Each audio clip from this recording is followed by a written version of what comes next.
Yo, what is up guys? Welcome back to the channel, and in this quick and short video I'm going to be showing you how you can view a transcript from the YouTube video on your mobile phone. I believe this is a new update because I recently noticed it on my YouTube videos. So to do this, just open up the YouTube app, and just to be safe you might want to update it to the latest version before you do this. So now if I just scroll down and find a video, okay, so let me just tap on any single video and I'll just pause it.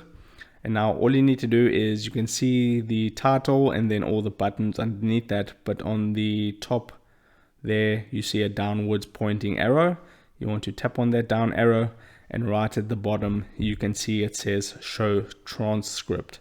So now if you click on show transcript, you can now follow along with the transcript of the video as you are watching it. You can scroll down and it should scroll automatically.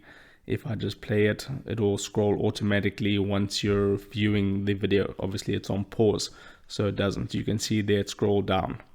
So that's it. If this video helped you out, don't forget to drop a like onto this video and subscribe for more, and I'll see you in the next video. Take care.